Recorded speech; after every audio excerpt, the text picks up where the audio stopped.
Backstage Pass, Institute of Gaming. For more details, contact 7093965965. Chavithi వచ్చినప్పుడు నేను ఒక సిరీస్ ఆఫ్ ట్వీట్స్ చేశాను. నేను ఐసిస్ అల్ ఖైదా లాంటి ఒక విపరీత టెర్రరిస్ట్ ఆర్గనైజేషన్లు చేసే గౌరవాల తర్వాత అంతకు మించిన గౌరవం నేను విన్నది, ఒక తండ్రి తన ఇంట్లోకి రానియట్లేదని ఒక కొడుకు తల నరికేశాడు అని నేను పెట్టిన ట్వీట్. ఒకవేళ తన కొడుకు తల నరికి తర్వాత ఏంటి విషయం తెలిసి తన కొడుకే అని తనకి తెలిసి దారేపో ఏనుగు తల నరికేసి ఏనుగు తల పెట్టేశాడు. ఏనుగు తల పెట్టి మనిషి మీద పెట్టే శక్తి ఉన్నప్పుడు తన కొడుకు తలే పెట్టచ్చు కదా, మళ్ళీ ఏనుగు తల ఎందుకు అనేది ఒక ట్వీట్ పెట్టాను.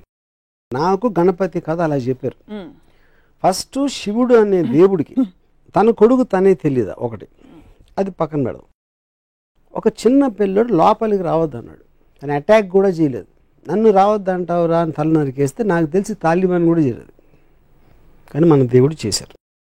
దాని తర్వాత ఏనుగుని చంపితే ఇప్పుడు WWF అంత గోల్ చేస్తారు, మేము సినిమాలో కుక్కను పెడితే సెన్సార్ వాళ్ళు కుక్కర్ని ఏమన్నా చేశారా అని అడుగుతారు.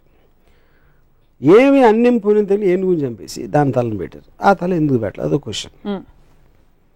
దాని మీద బాంబేలో ఒక శివసేన ఇలాంటి ఎంఎస్ గ్రూప్ వాళ్ళు ఇలాంటి ట్వీట్లు పెడతాంటే గణపతి అంటే చాలా పెద్ద ఈవెంట్ బాంబేలో.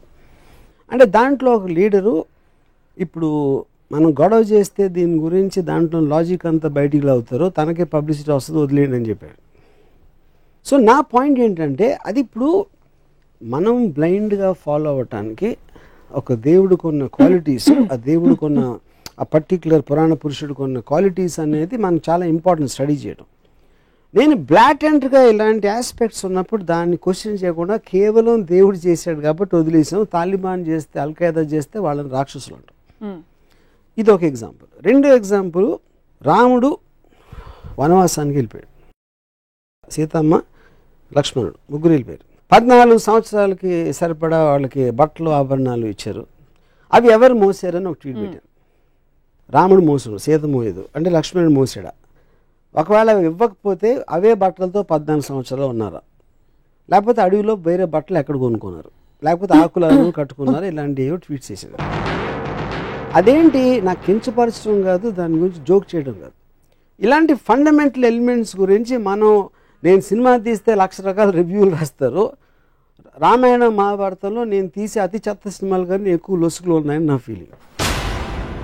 వాటికి ఎవరు ఇంత పూజిస్తారు కానీ రివ్యూస్ రాయరు. నా సినిమాలు ఏమో చూడరు, ఫ్లాప్ చేయిస్తారు.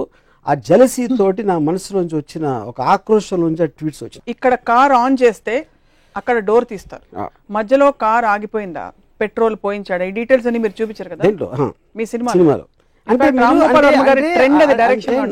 నా పాయింట్, ఒక ఫాదర్ కొడుకు తల నరికేయటానికి కారు ఆపేశారు, పెట్రోల్, ఎంత చిన్న ఎగ్జాంపుల్, అది సరిపోతుందా? అంటే దానికి దీనికి పోలిస్తే మీ గురించి నాకు అర్థమవుతుంది.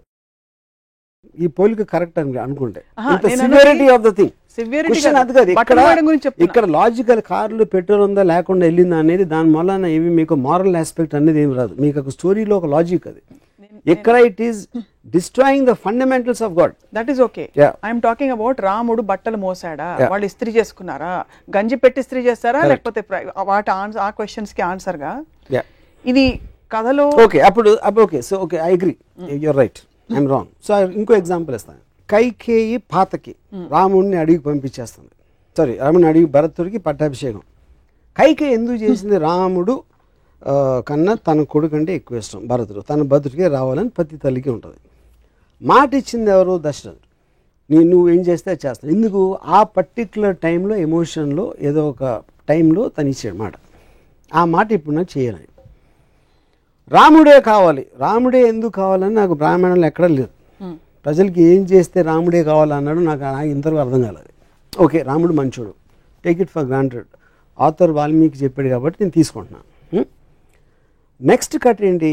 ఒక రాజు, ఒక దశరథుడికి అయోధ్య రాజుగా ప్రజల పట్ల ఎక్కువ రెస్పాన్సిబిలిటీ ఉందా, పాతకైన కైకేయికి ఇచ్చిన మాట ఎక్కువ రెస్పాన్సిబిలిటీ ఉందా? అప్పుడు నాకు రంగనాయక విశ్వరోక్షణలో ఒక ఎక్స్ట్రాడినరీ పాయింట్ ఏమనిపించిందంటే, కైకే నాకు ఇచ్చిన మాట మీరు నిలబెట్టుకోరు, మాట తప్పితే మోక్షం రాదు అనే భయంతో నా మాటకి విలువిస్తున్నారు. మోక్షం రాకపోతే స్వర్గప్రాప్తి రాదు, స్వర్గప్రాప్తి రాకపోతే రంభ ఉరుసులు దొరకరు. అది మెయిన్ పాయింట్ అక్కడ.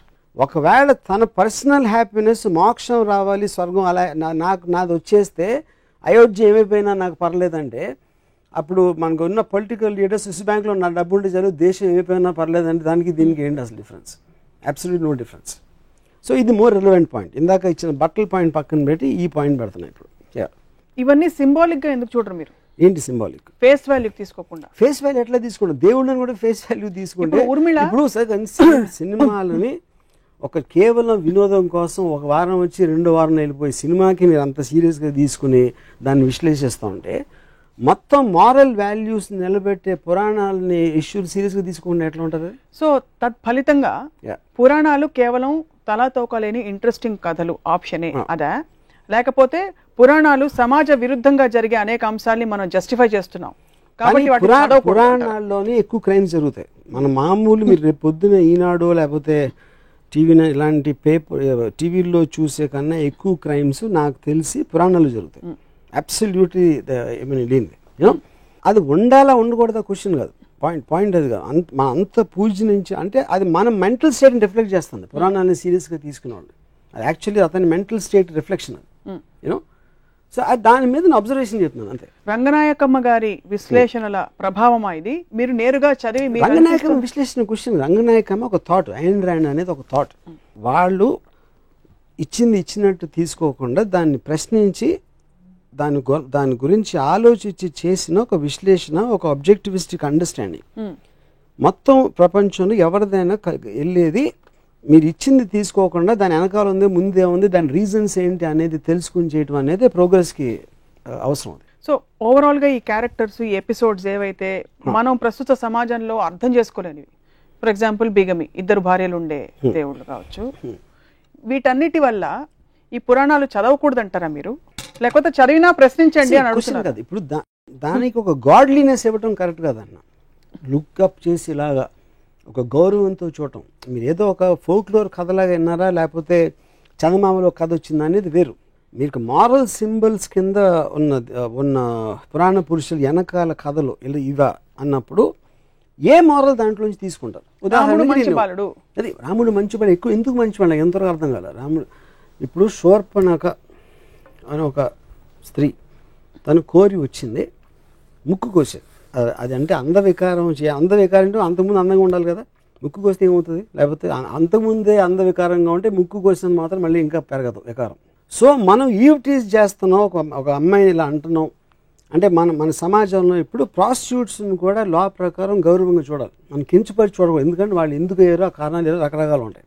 సో ఒక స్త్రీని తన కంటి ముందు ముక్కు కోస్తా ఉంటే చూస్తే అది మంచి బెరడింటి దాంట్లో